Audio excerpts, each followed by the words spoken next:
C-Therm's purpose is to simplify thermal conductivity testing for the materials of tomorrow.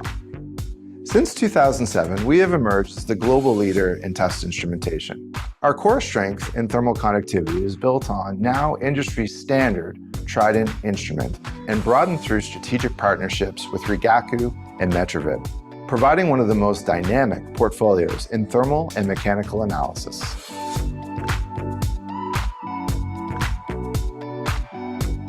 Thermal conductivity describes a material's ability to transfer heat energy through conduction. In electronics, whether you're developing a smartphone, aircraft, or electric vehicle battery pack, the thermal conductivity of the materials is a major factor in the overall thermal management of the device. In other applications, like metal hydrides that are used as hydrogen storage media in fuel cells, the thermal conductivity impacts the kinetics of hydrogen adsorption.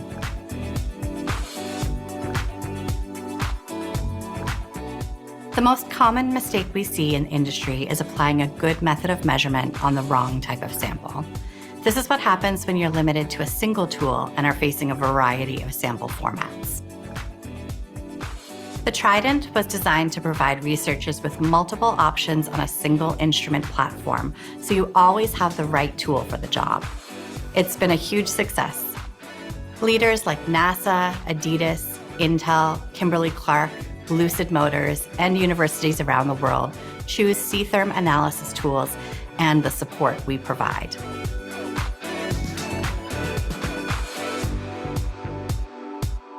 C-Therm customers get access to the most advanced transient methods and are able to test under real-world application conditions, including humidity, temperature, or pressure.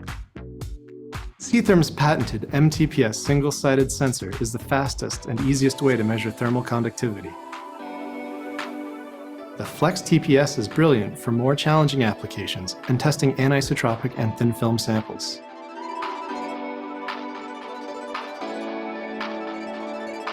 Our needle probe offers robustness for polymer melts.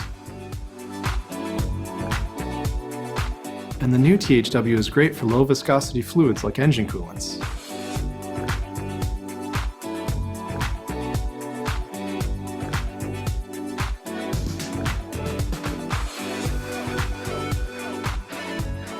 Not every client's ready to bring testing in-house, so we also offer industry-leading testing services here at Thermal Analysis Labs. C-Therm's highly skilled and experienced team provides access to the most advanced characterization tools for thermal properties and the expertise to make sense of the test results. For example, Rigaku's breakthrough sample observation capabilities allow users to video record a sample as it undergoes a heating cycle. When working with an unfamiliar material, you can see phase changes, crystallization, and other phenomena. This is vital for understanding the material and helping tell the story of how it behaves.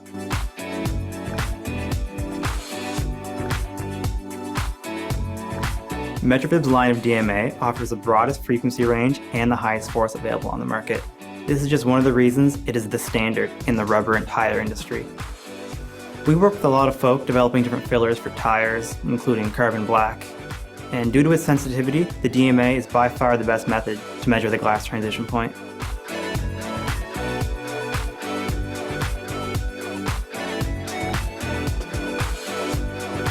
C-Therm aims to help accelerate material research and improve outcomes driven by better material performance data.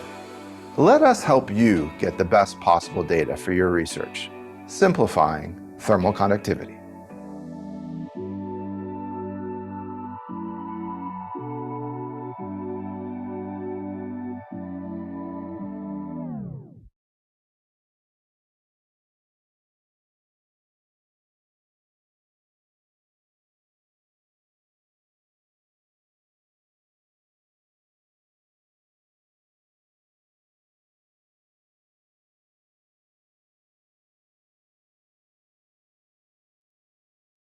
All right, good day, folks. Thank you for joining for our webinar here today. We'll go ahead and get started in a few minutes.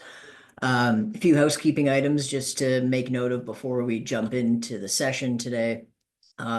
The webinar will be recorded and available for playback later on. So if you wanted to review the content that was presented or maybe flag it for a colleague who wasn't able to join during the live session, definitely feel free to do so. We'll also be having a little bit of a Q&A session at the end. So if you do have any questions related to the content presented here today, maybe something related to the materials and that you're working with in your applications, any type of questions, definitely feel free to make use of the Q&A feature. It's should be located on the bottom of your screen. We'll take some time towards the end to review those questions together. I'll also just make note, I'm a little under the weather today, so if the voice is coming through a little less than ideally, I do apologize for that, but hopefully you'll be able to bear with me for today's session. Okay, so I think with that being said, we're a few minutes past the hour, so we can go ahead and jump into it. I'll get this going here. So today's webinar is on the importance of thermal conductivity in AI hardware. My name is Arya Hakimian. I'm an application scientist here at C-Therm Technologies.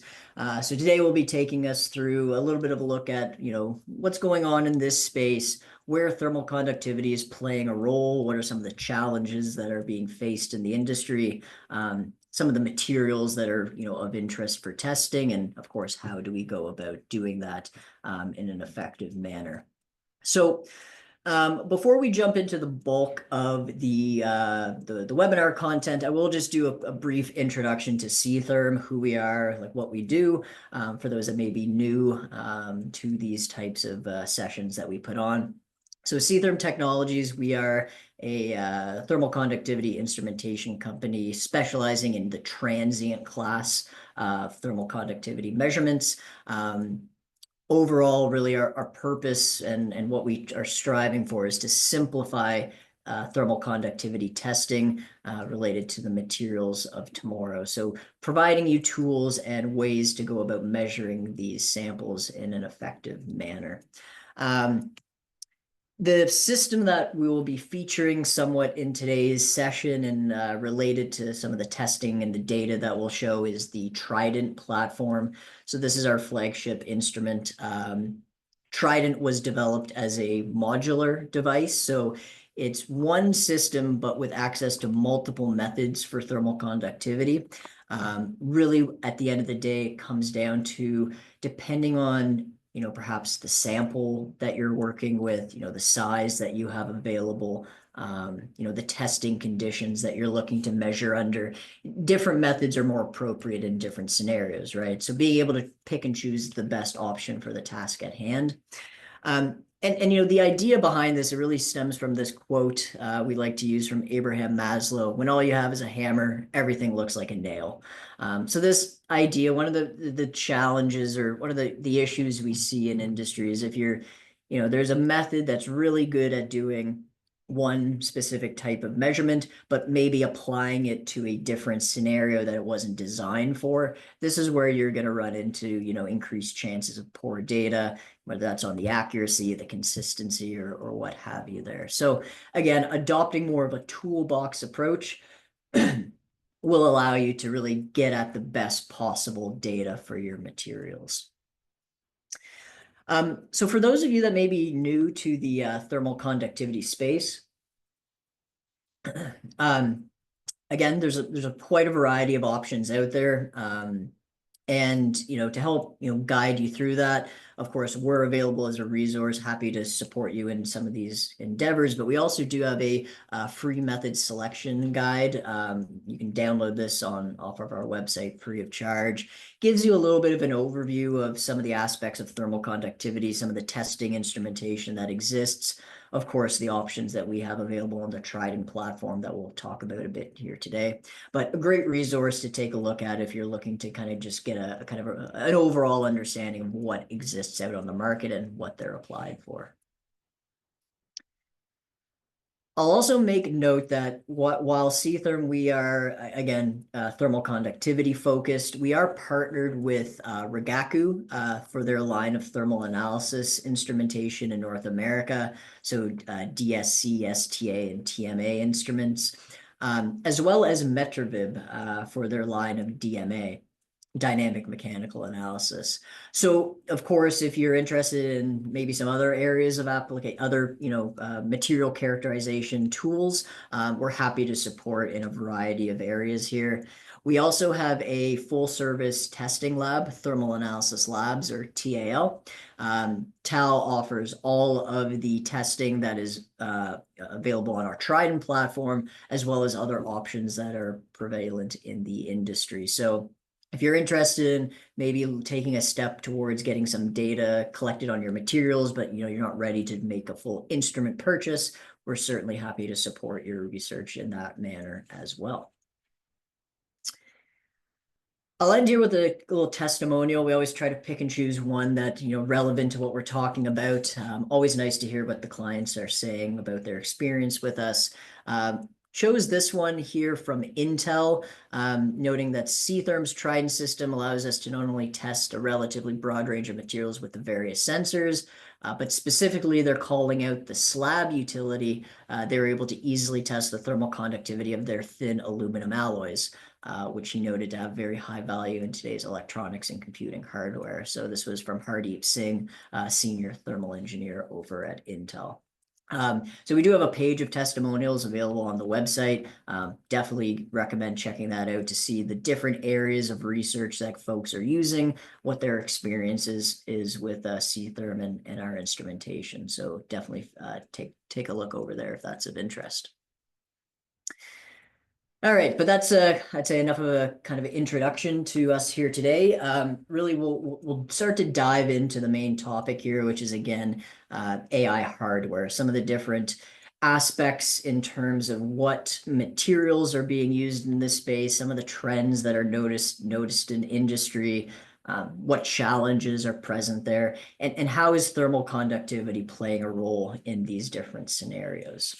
So really in these systems, by and large, one of the bigger challenges is, with the increasing performance requirements that are being pushed here to handle those extremely high workloads, things are getting stronger, they're getting faster, more powerful, but with that, they're coming increased thermal management challenges because, of course, these chipsets, whether it's related to the density increases per unit and the amount of heat that's being generated and has to be managed from that thermal management side of things. If that's not properly taken into account, you can end up with performance issues. Of course, you're not hitting the peak performance that they're spec'd to. This is, of course, not ideal. We need to be able to manage the heat that's being generated through the power that's being pushed through some of these systems.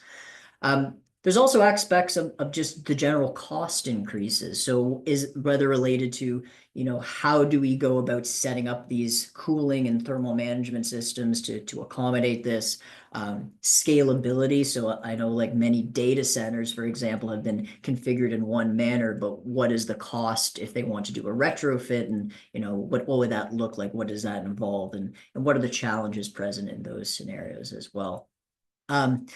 I'll mention I was at a conference here about two weeks ago now, C-Therm. It was really interesting to look at some of what a lot of folks in the industry are doing in this space. I have a few anecdotal examples that I'll mention going through today's session and what was discussed over there. Looking at things like air cooling, liquid cooling, different things going on at the component levels. And again, where does thermal conductivity come in and play a role there? So we'll see some of that sprinkled through today's content. Some of the new super chip technologies, for many of you probably aware, but I picked this one here from NVIDIA, the GB200 Grace Blackwell super chip, just one example of some of the innovations that are happening in this space. This presents a significant leap forward in performance. But of course, this is just one singular chip, right? A lot of what's happening is not only on the singular component level, but, taking these and adding them into a stack. So these racks that are being developed with multiple chipsets introduced. as you can imagine, like cooling one is its own set of concerns, but then how do we manage the heat dissipation in these larger server areas? And then, of course, you have multiple, dozens of these stacked through in these areas. So what's going on there in terms of the thermal aspect? Just taking a look at some of the power increases over the generation of these chips, they're continuously increasing, right? Noting like the 1200 watts, like a few years ago would have been unheard of, and now this is almost the standard, and it's going to continue to increase from here. Once you get these stacked up, I believe the NVL system here, I think it was like 120 kilowatts that a single stack is running. And again, of course, all this power being generated through these systems, that's causing heat buildup. So we have to manage that heat dissipation, of course, right?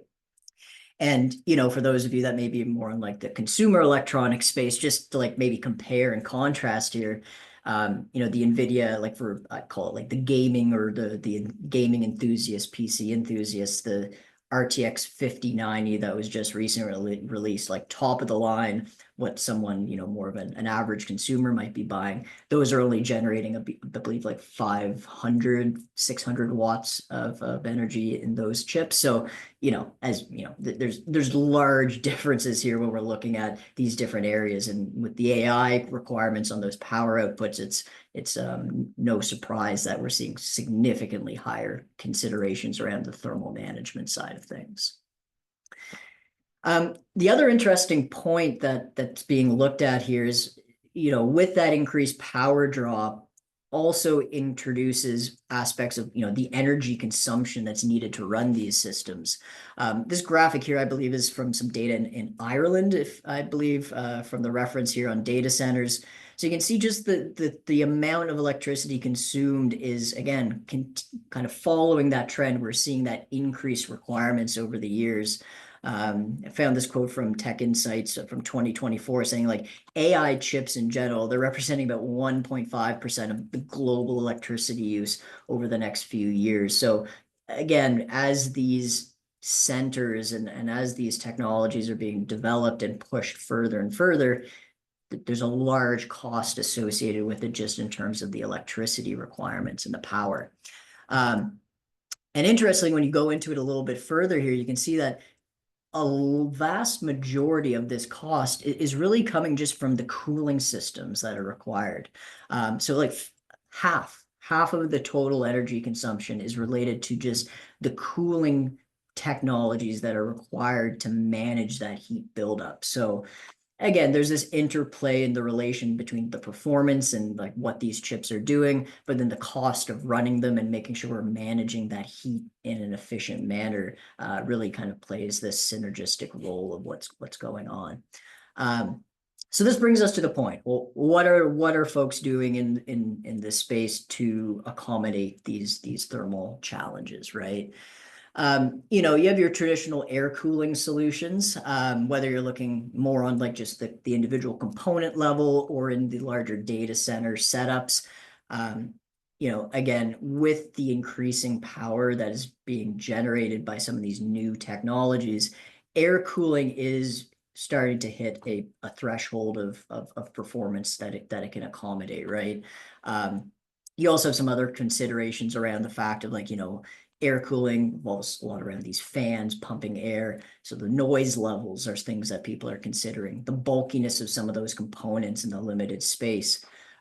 There was a panel discussion, again, referencing the C-Therm conference, where one of the panelists who was really an expert in these air cooling systems are mentioning that more and more you have to fight for your space to really, there's this trade-off between how much, computing power can we fit into these areas, but how do we accommodate the airflow, for example, designing the space sufficiently to ensure that those components and then the cooling systems that are introduced have enough area to effectively do their job. So with air cooling, it's still quite predominant. Many of the traditional server setups will have this form of cooling introduced. But again, where are we going? Like, where is the industry shifting towards? There's, by and large, a notable change that's occurring towards liquid cooling. And liquid cooling is certainly used in many systems right now. I believe it was about, I'm recalling here from that panel discussion, they're saying about 10% of these data centers are currently, requiring liquid cooling to hit their performance requirements. So that means that 90% is still using a variety of combinations, but with air cooling systems. But again, as the years go on, they're expecting to see that start to shift a little bit, and again, more liquid cooling requirements are going to be at play there. So there's a variety of different approaches to liquid cooling. There's the direct liquid cooling, so DLC. So kind of see an example of these systems where the coolant is delivered specifically to the areas of concern within the target components. You can also look at many groups looking to adopt immersive cooling in these data centers. So in those scenarios, where those space limitations are changing in a different context. These larger centers are just being dropped into these fully immersed baths of fluids that can either be passive or have some active components to them as well. But again, all revolving around the liquid being that cooling media rather than air. So different designs, but liquid cooling typically does come with a premium in terms of the cost to set those up. It's something that is, of course, evolving as the years progress. And then, of course, more different hybrid technologies like these, like flow cold plates, where there's coolant inside of a solid material with different microchannels and things of that sort. So there's a lot of different things going on, but with liquid cooling in particular, this is definitely going to be on the rise in the next few years for sure. But this brings us to thermal conductivity, right? So whether we're looking at, those more traditional air-cooled systems and some of the component design requirements, or the liquid cooling setups and the, which media is being used, a lot of the performance is coming back to what is the thermal conductivity of the material that I'm using to accommodate that dissipation. So thermal conductivity, this is a measure of a material's ability to conduct heat, the rate at which it's moving through a material, right? So in terms of quantifying performance, thermal conductivity is quite often a key metric that many groups are investigating. And again, there's a variety of aspects to consider there in terms of trade-offs between certain material types, different component types, but at the end of the day, we have to consider that heat dissipation performance. So when we're looking at, let's say the liquid cooling media, what types are, like, what is the kind of the core coolants that are being used? So, water is a very common approach. It's readily available. Looking at just kind of like kind of direct water, kind of do deionization processes. Maybe you're concerned with, again, different aspects like the corrosion or mineral buildup. Certain things need to be taken into account there. Excuse me. Glycol solutions, those are another predominant area. So, these provide extended temperature ranges, but compared to water, glycol actually has a notably lower thermal conductivity. So there's also aspects of doing like glycol water mixtures, trying to, again, tailor where is that break point that we need in terms of the thermal performance to achieve a desired output. Dielectric fluids, another one. So these are often used in some of call them the most sensitive of the electronic systems. They're typically more expensive. For example, PAO, this is a hydrocarbon fluid that is often used in like defense and aerospace applications, for example. So when considering like which type to use, there's of course the thermal aspect considerations, but what type of pumping system is needed, the compatibility with the materials that it's going to be in contact with, how much volume is needed. All of these aspects come into play in determining which is most appropriate. Now, when we talk about characterization of liquids in terms of thermal conductivity, one thing I always like to emphasize is the consideration on convection bias. So convection is, of course, another form of heat transfer that occurs within materials. But when we are doing a thermal conductivity measurement, we are inherently subjecting the material to a thermal input to achieve the test, to achieve that measurement. When we are looking at especially very low viscosity fluids, there has to be a consideration around, are we inherently introducing convection into the sample during the test? And if so, what is that doing to our measurement? Well, it's introducing a bias. So there's an error that can be introduced if we're not managing the expectations around convection in the actual measurement itself. So when we look at, what solutions exist there for testing of liquids, I'll reference the options here on Trident. There are a few different options to consider. The MTPS, modified transient plane source, the transient line source needle probe, and the hot wire are three options that are available for testing liquids. But as you can see, based on some of the different requirements and what they're geared towards, the different specifications, one may be more appropriate in a given scenario than the other. So, the volume requirements, if many groups, especially on the research side of things in different, R&D labs or in academia, sometimes you're producing these, new coolants, but you maybe only be able to have a very small volume that you're working with. So if you're limited on how much sample you inherently have to test, the MTPS offers some of the smallest volume requirements available for these different tests options. Mentioning the convection side of things. So one of the things we need to consider is how long is the measurement? So techniques that use very short test times are generally better at reducing the impact of convection being introduced into the system. So like test duration, MTPS as well as the hot wire have very, very short test times.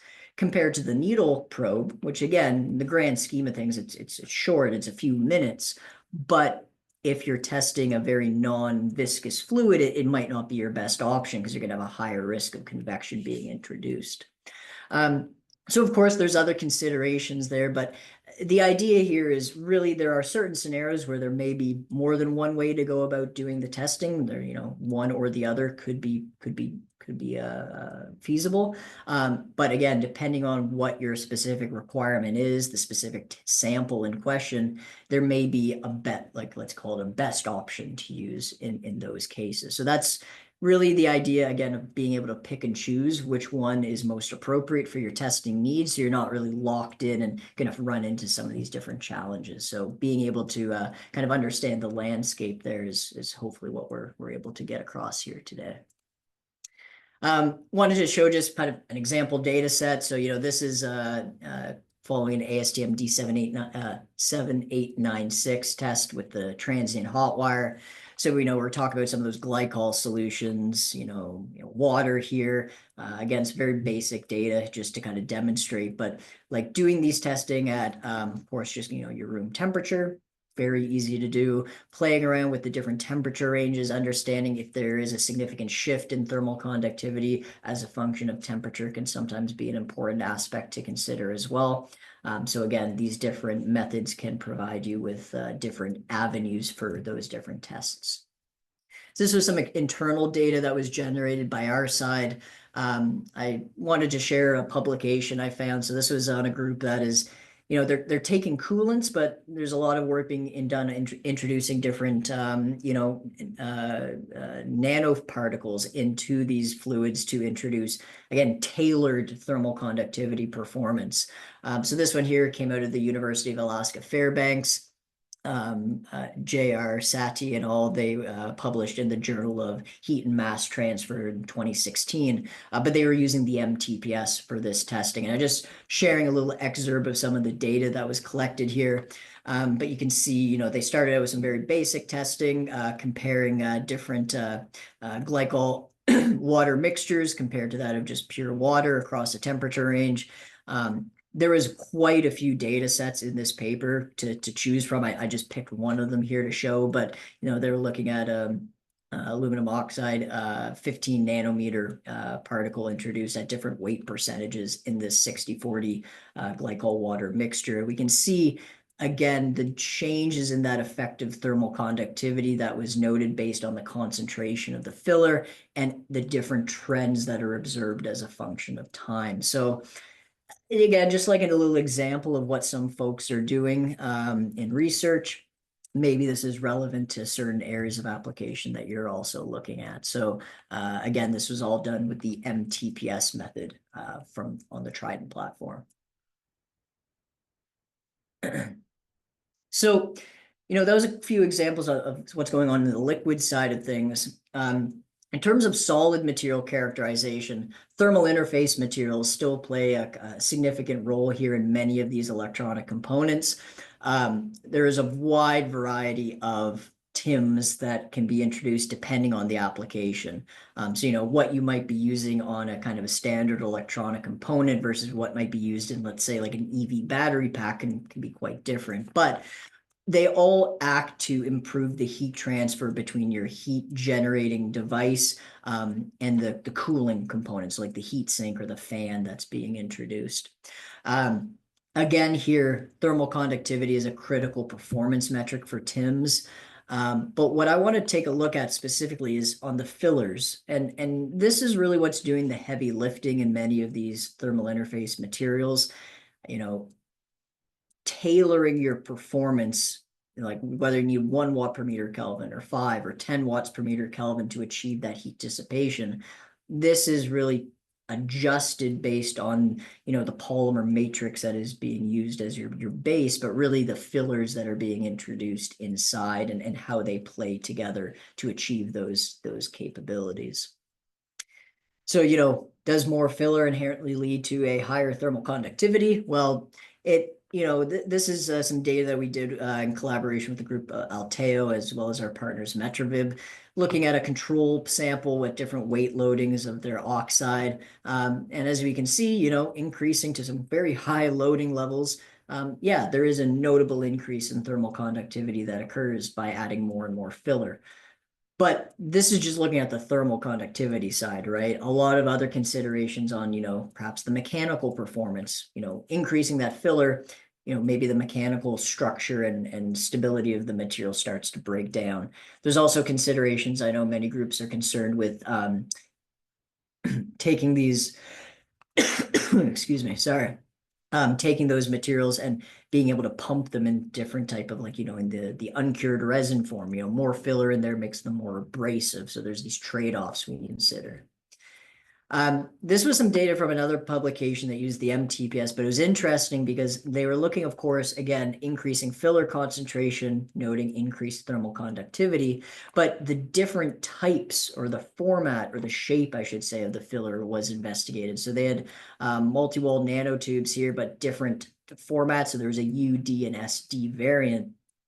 And we can see that, just as an example here, the SD variant was always the highest performer across the different loading levels investigated. So it's the same inherent material, just in a different shape. And this also really has some bearing on optimizing these general parameters, because if we can use a specific form of a filler and achieve a target thermal conductivity value at a lower loading level than a higher one, again, this can save not only on the costs of these materials, but also dovetail into having some additional benefits outside of just the pure thermal conductivity value. But when we talk about fillers, one of the big challenges that is presenting in, I'd say, this industry is the non-uniformity of that filler being dispersed within the sample, whether that's through agglomeration, sedimentation that's occurring. This can cause some issues. So from a material perspective, this is going to result in uneven heat dissipation, decreasing performance, increasing those risks. But also from a testing viewpoint, different measurements may encounter a different amount of bias if those materials are not uniform. So depending on the evaluated volume, is the measurement going to be directionally dependent or an averaging of a larger area? This is where you can start to see certain challenges, even just on the testing of some of these materials. So when we look at the options for solids here on Trident, like for different thermal interface materials, we have the MTPS as well as the TPS method, really two good options for different solid materials. But depending on the scenario or the stage that you're at, there could be a benefit of using one over the other. And I'll kind of explain what I mean by that as we go through these next slides. But with the MTPS, especially in those earlier stages of development, one of the really nice things that we can use, because it's a single-sided device, is calling this thermal mapping. So if you have a sample here, very exaggerated example for our purposes here today, but we can see non-uniformity of that filler inside of the sample. But how do we quantify that? Well, with the MTPS 18 millimeter active area, we could actually move the sensor, place it at different locations across a sample, and get a nice localized measurement of thermal conductivity, representing the effective values at that spot that we're testing. And with that, we can get a nice understanding of, is the material inherently consistent at different locations, or like we're showing in this example, some quite large differences spot to spot.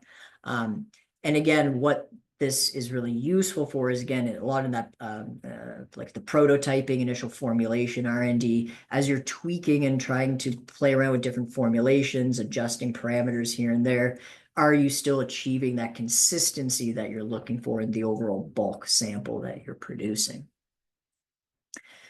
So with this, I kind of mentioned this helps with iteration velocity, specifically the verbiage velocity here, because just saying iteration speed doesn't, speed is without direction. So if you're just, going through the paces, testing samples, but you're not understanding what is the fundamental underlying issue, sometimes you can just be spinning your wheels there. So having a direction to what we're looking to assess in the material in terms of that thermal characterization can really help guide the development process, and of course achieve some efficiencies there and get those products optimized and out to market faster. Now, the TPS here is one that I do see, in industry referenced quite a bit on technical data sheets. Generally, I would say for more of the latter stages of development, it's a really nice tool to use because it has this globally recognized standard that many are placing on their TDSs. So you can see here, like this sample was thermal conductivity of 2.0. 2 watts per meter Kelvin, according to the hot disk transient or TPS transient plane source style technique. So we had the sample, we measured it, again, really lining up quite well with the expected technical data sheet value. Just for fun, we also measured it on the MTPS, and we can see that slight difference here, well within like the tolerance that we would expect, both coming in right around that 2 watt per meter Kelvin range. So there are, of course, scenarios where you can get good agreement with different methods when your samples are nice and optimized and consistent, right?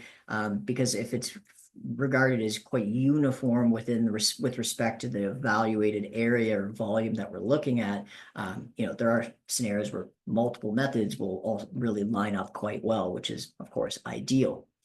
But again, what happens when we're looking at something that maybe isn't so optimized and consistent, right? So again, I have another sample here is a filled silicone adhesive. We can see the filler is, we can see kind of these valleys and islands that are produced. Measuring at different locations with the MTPS, we saw some quite large deviations in terms of the thermal conductivity. But what would happen if we took a sample like this, let's say cut it in half, and then use the TPS, which is double-sided, so we place a sample on the top and bottom? What does that measurement look like?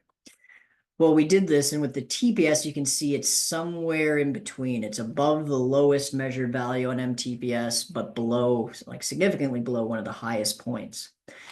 So in these scenarios, it's okay, well, which is the true value? What is really, what is the thermal conductivity of the sample, right?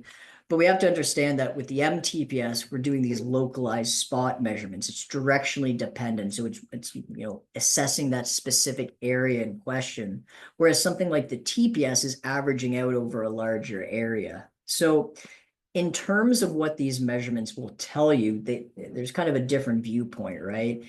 if there is this consistency challenge within the material itself, something like the TPS, TPS or maybe like a TIM tester, some of the other techniques that are commonly used, that impact of that inconsistency, or maybe there's anisotropy being developed within the sample, that it might not be readily apparent. You'll get a fixed value outputted. But what we might be missing out on is the fact that it's averaging out over a larger area, that there's differences between that top and bottom sample. Of course, that's going to introduce some bias in the measurement as well. So there's a really nice synergy here between the MTPS and TPS and other methods in industry that are commonly referenced. By using them together, you can leverage their strengths and make sure that what you're actually testing is going to be inherently representative of what you're looking for. So using the MTPS to rapidly screen your samples, make sure that you have that uniformity that you're looking for, and then moving towards more of something with again, like the TPS ISO standard, or the TIM tester is one that is referenced quite a bit as well. But again, it's measuring over a larger area. So once you've ensured that it is in fact consistent, measuring it and doing that product certification test, you could do that with confidence that yes, this is the true value of your material. So, coming to the kind of wrapping up here, I'd say, generally speaking, it's liquid cooling is on the rise. It's definitely something that's going to be more and more prevalent over the coming years with new systems that are being generated to manage those thermals. When we look at testing the liquids, transient methods provide a wide variety. I mean, just on the Trident alone, like I said, there's 3 different ways to go about doing liquids, each with their own benefits and limitations that need to be understood. Of course, the biggest takeaway message I would just say is keeping convection bias in mind when you are doing these measurements, ensuring that this isn't something that is, systematically adding some errors into your testing. So making sure we're managing for that. TIMs will by and large remain a pivotal part of this market. When we look at TIMs, again, when we're talking about the consistency there, MTPS, TPS, and Synergy provide a nice, robust framework to characterize those samples. And again, really work well together to ensure you're getting a really 360 understanding of everything that's going on with your material, giving you, of course, that confidence to go to market and produce the most ideal samples for your application.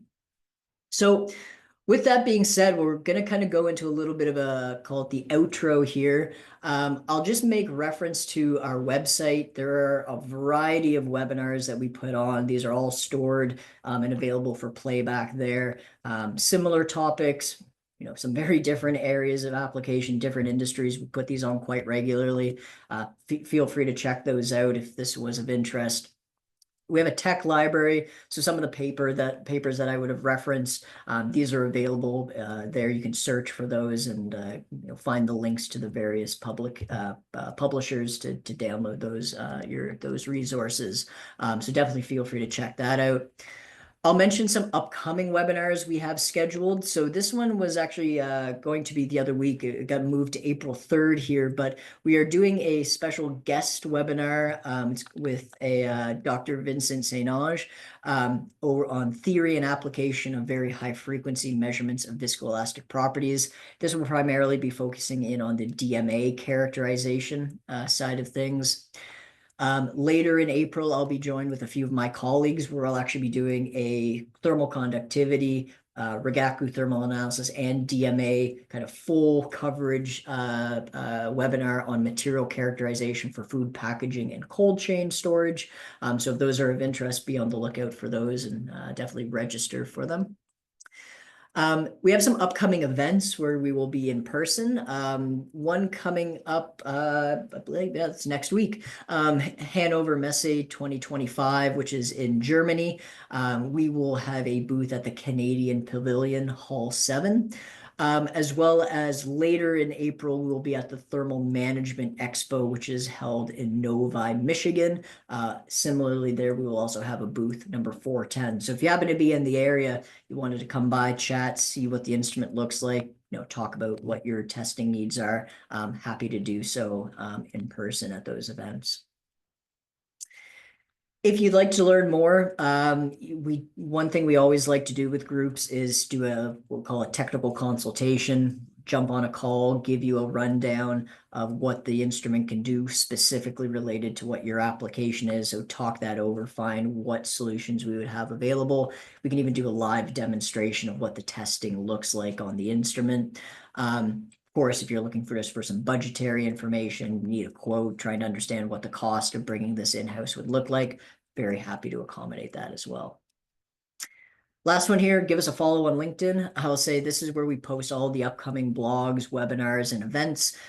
So if you're not already doing so, give us a follow there and you'll be up to date with anything new that we have coming out. So give us a check out there on LinkedIn. And with that, it kind of brings me to the end. So once again, I just want to thank everyone for your attendance here today. I do see there are some questions posted in the Q&A. So at this point, we're going to go ahead and transition into that session. This will end the formal recording for today's event. For those of you that need to drop off, once again, thank you for joining. And those that are sticking around, just give me one moment there and then we'll jump into the Q&A. All right. Thanks, everyone.